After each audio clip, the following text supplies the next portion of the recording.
Jia, welcome to the Will to Win Show, episode 21.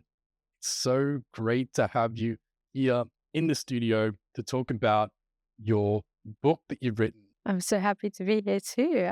I can't wait. Alrighty, well, you've got quite a bit of experience in the finance industry, and basically you're passionate about bridging the gap in financial literacy, especially for young adults and beginners in property investing. Growing up surrounded by real estate conversations at the dinner table, you quickly realize that most people don't have access to these kind of hands-on knowledge. Yeah, Mm. 100%. Yeah. Well, I certainly didn't have that when I was growing up at the dinner table. So inspired to make investing more approachable and fun, you've wrote Class Clown to Wealth Wizard, an Amazon bestseller in 3 categories. Oh my God. In the book, you simplify complex financial concepts through storytelling, the goal of showing that anyone, regardless of their background, can take control of their financial future with the right strategies. Wow. Beyond your writing, you work part-time at Get Rare Properties. This hands-on experience combined with your entrepreneurial ventures like co-founding gift hampers for you with your sister has shaped your unique perspective on business, money, and success. Wow. Your achievements have also earned you recognition as a finalist for the Teen Entrepreneur of the Year Award. Wow. That's amazing. Thank you. Yeah.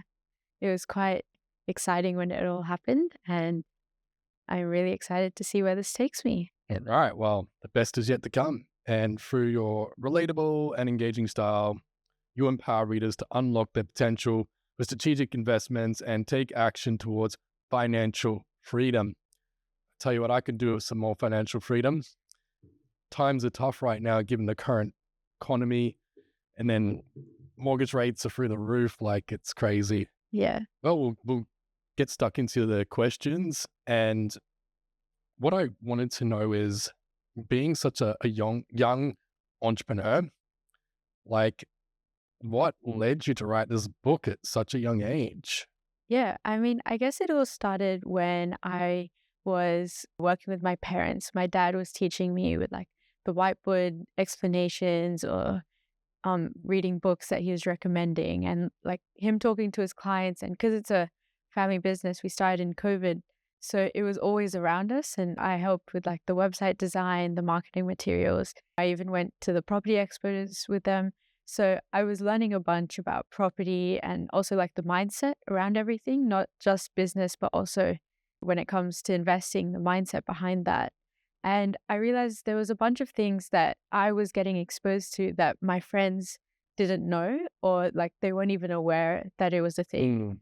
So it was more of a way of me writing this book was to expose more people. So the book's written in a really storytelling way, focusing on not just the intimidating concepts, but also the fun story side of it. So it's written from the like perspective of 5 friends meeting at a high school reunion. And the main character, Sam, he's used to be the class clown, which is hence the name of the book.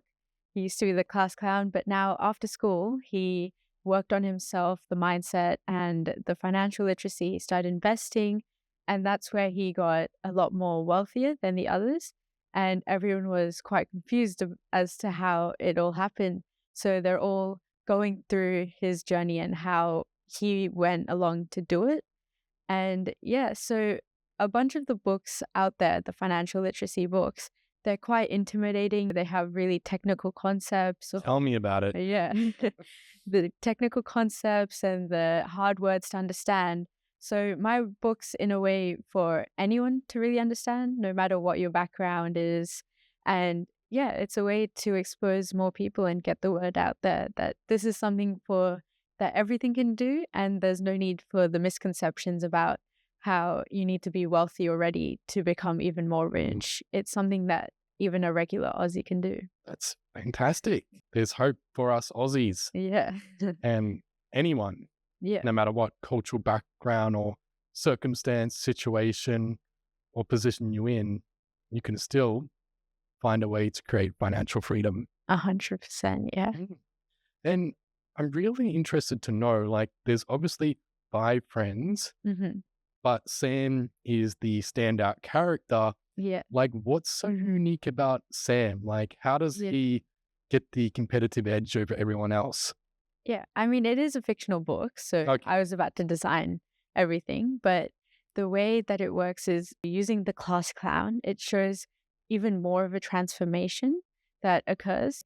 At the start of the first two chapters, the other four characters, Sam hasn't arrived yet. So the four characters, they're talking about like, oh, where's Sam? Like, oh, he's probably like the graffiti artist that's, painting like the streets. And they're like, of course, he's like, he hasn't done well in life because we all saw how he was in school. He wasn't achieving good grades. And then when he comes, he's well polished, he's like presentable. You can see that shift in his attitude. So everyone's like, what just happened? Like, it's so cool that he's like become so much more, it's like seemingly wealthier. And then once they get to know more about him, they're like, wow, this man's really changed. So then it's how they connect with him and they want to learn from him, learn his like secrets and his perspective about what he's done and how he's done it. Sounds like there's quite a few secrets Sam has in Yeah. the book. Yep. And yeah, I've started reading the book, but I'm yet to discover all his secrets. So, yeah, it really does sound like a book that can really help a lot of people. To move on to our second question, what are some of the strategies that you would encourage or just be able to share with our guests, like financial strategies that people could use to save money? Yeah. Yeah. So there's this saving strategy. It's called the 50-30-20 rule. So it's basically out of all your income and then splitting it up into how you spend that money. So the 50, that's going to be a majority of your income. That's going to go towards your like essentials. So your rent, your like the washing or Electricity, electricity, water. gas, water, like all the essentials that you need to basic living. And then the other 30 can be your like the luxury goods, like what you want. So having that takeout every now and then, or going to watch the movie, or going out with your friends. And then the other 20, which is the most important for this rule, is the saving and the investments. So setting aside 20% of your income to allow yourself to save up and then also invest. So yeah, but there's one particular special thing about this rule is Mm, Tell me. yeah, so it's about saving first rather than spending. So as soon as you get your income into your bank, putting aside that 20% first, so then that you're not going to start using that 20% before you actually need to. So some people, they spend all their things and they're like, oh, I only have 10% left. I'll put that into my savings. And they're like, oh, wait, but you told me about the 50-30-20 rule. What happened to my 20? Now it's only 10. Oh, well, I'll leave it till next month. But then this is, if you put it aside first, then you're going to be less likely to use that money because you're like, oh, wait, it's there for a reason. That's why I'm not supposed to be touching it. It's for my savings and investments. Yeah, well, that certainly does take discipline, Yeah. but it's certainly a really great strategy. And I've heard this idea of putting aside the 10%, but 20% seems a lot more reasonable. Yeah. But of course, it does depend on your personal needs and what you actually want to achieve, how you want to live your life. But that's like a general rule of thumb. Well, and maybe I need to start putting that 20% aside, not just the 10 or 15%. Yeah. And then creating that habit as well, rather than just a one off, like what, as soon as you hear this, you might put aside 20%. But it's more about creating that habit about every month you're doing the 20% and putting it aside. Yep. And by doing that, let's say over 1, 2, 3 years, like what kind of a impact does that have on you financially? Like what's the growth like? Yeah. So I talk about it in my book, the compounding as a concept. So even it starts small, but then afterwards it's like an exponential growth. It starts multiplying so much, like a snowball almost. A snowball down the hill, it's going to start small, And then over time, it's going to pick up more and more momentum, picking up more snow. And it's compounding and saving and investment. It's just like that as well. So starting small, but even those small actions, they compound into exponential growth. Absolutely. And I know for me, when I first bought my property, it wasn't easy because I started off with only like $700 in my bank account. Like, this account is for buying a property. And so I spent 5 years saving, putting aside probably about maybe 30-40% of my income. And that was a huge sacrifice. I mean, it depends on the situation, but like the way the market is right now, 20%, even that could be a challenge, but it's certainly, I think, a great strategy that can be used to help people compound Yeah. and grow. Yeah. All right, well, let's move on to question number 3. And I was going to ask about that is why, like, we talk about saving money, but what about creating multiple streams of income? Why would you do that? Yeah. So let's start with an easy example. So let's imagine that you have a table. So how many legs would you want on the table? If you had 3 legs, do you think the table's going to be stable? No way. Yeah. What about 5 legs? Would that be more stable? Could be. Yeah. So the more legs that you have, table legs, obviously not human legs, but the more table legs that you have, the more stable the table supports is going to support you. So it's the same with income and your savings and how much money you accumulate. So having those multiple streams of income, so it could be like your work, your part-time job, and then like investments, your stocks, whatever it is, all those streams of income, they can help you to support you. So even if you might lose your job, well, like you might become redundant and you're finding a job for like 2 weeks, 3 weeks. So during that time, you'll still have the other money to support you and also your like savings and your buffer as well. But then having those incomes to support you. And so then you're not just reliant on one stream of income. It's like with the table legs, if you have multiple legs, then you'll be more supported over time. Wow, that's such a great concept. Yeah, 100%. It's like how you can support yourself and making sure that you're not reliant on just one thing. So then over time, if something happens to that stream of income, then you're not stuck and then only reliant on the cash buffers that you have behind you. Yeah, it's a backup plan. It's a way to sort of keep you afloat and be able to pay the bills, do whatever you got to do to remain financially secure, I guess. Yeah. Yeah, beautiful. And I'll move on to our next question. How does this tie in with managing your time, your energy, and money? Yeah. So let's talk about like a human life cycle almost. So when you're a child, then there's the three resources, right? The time, money, and energy. But when you're young, you obviously don't have money for yourself. You're reliant on your parents to, feed you and do whatever you like to be able to support you. So then when you're young, you don't have that money. And then when you become an adult, then you won't have much time because you're so busy doing other things. And then when you're retired, then you have so much time, you have so much money, but you don't have that much energy.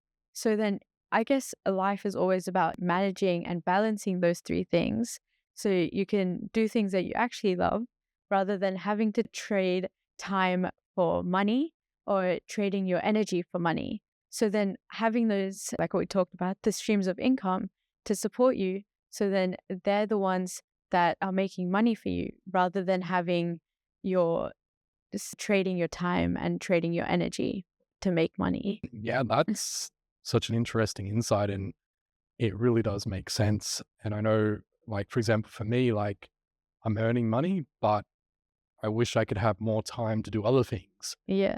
And then when you are like having fun, going to the beach, going on holidays, networking, necessarily making money, and you're like, I need to bring that money back up.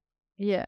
If you've got other streams of income, well, then great. But if you don't, you've got to find a way to create other streams of income so that you can have, I guess, a better lifestyle or be able to do more and have a more balanced life.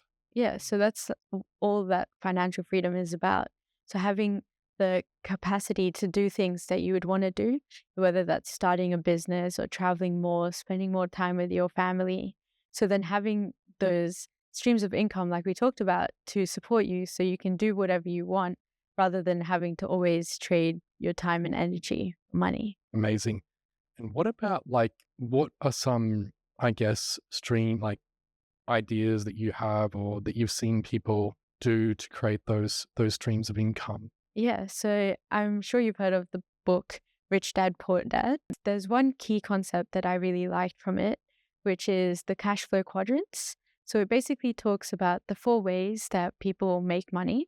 So there's like, I guess, the basic level, which is the being an employee, so working for someone else. But then one step above that is being self-employed, so working for yourself. And then if you move across to the next column, there's on the top is the business person. So you're having people work for you. So they're the ones making money for you. And then the most elite quadrant is being an investor. So having money make money for you. So having those assets which can help you make money. So then it's that way that moving across to the bottom right quadrant, that's how people are able to balance time, money, and energy. Wow, thank you for sharing The Quadrant Yeah. by Robert Kiyosaki. Incredible. And we're sort of coming towards the end. And I wanted to ask, what is one last piece of advice you could give our listeners to help them in their journey towards achieving financial freedom?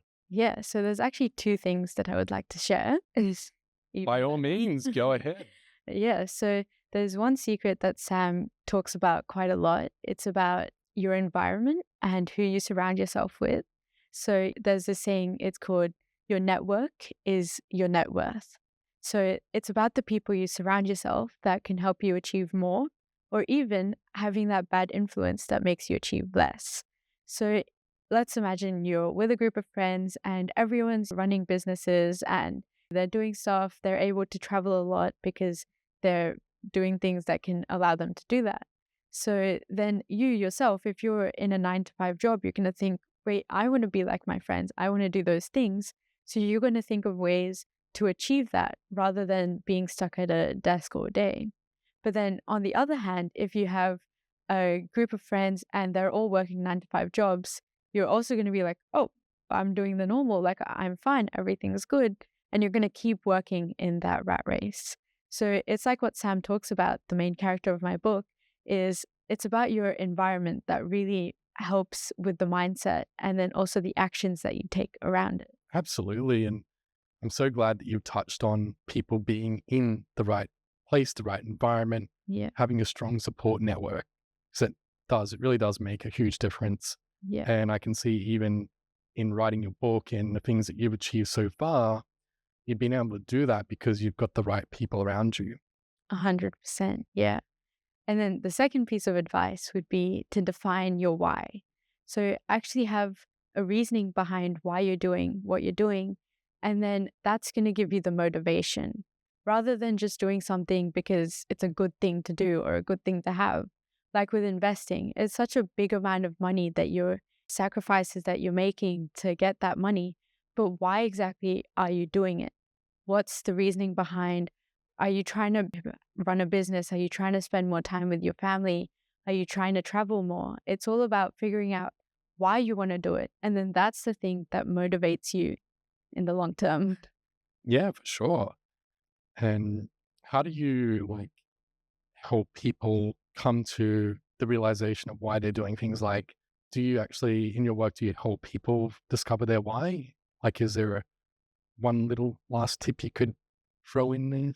Yeah, I mean, I have a bunch of resources in my book which can be quite beneficial, especially about like the goal setting or figuring out your finances. There's a bunch of QR codes in the book. Let me see where I've got the book right here. Here it is. Check it out. So, yeah. Class Clown. to Wealth Wizard, uncovering the real estate secrets school never taught. They never taught us. Mm. How could they not teach us about these things? I know, right? And I'm going to discover these secrets, these goals that you're talking about. And I'm sure plenty of others would love to as well. So I wanted to let everyone know that Jia has a giveaway. Yes. Yeah, so basically, we want to give back to the audience here today. So, if only for the first 5 people, if you want to follow Steve, follow me on Instagram or LinkedIn or Facebook, even. And Steve then, Scarney. yep. And then I have an Instagram page called Class Clown to Wealth Wizard. And then also my LinkedIn by my name, Jia Rastogi. And then also on Facebook as well. So then once you follow both of us, then you can use the code. It's called Steve in honor of you. So Thank you. yeah, so just use the code Steve. Use the code Steve and you can get 20% off your order for an autographed copy. How about that, everyone? So this is your opportunity now to get 20% off the first 5 people who put in the code Steve. Well, with having discussed all these incredible things about financial freedom, saving, investing, it's been an absolute pleasure to have you on the Will to Win show, Gia. And I've really enjoyed hearing your wisdom, your ideas, and your passion for helping people to achieve more financially. So thank you. Thank you for having me here. I really enjoyed it. Yeah.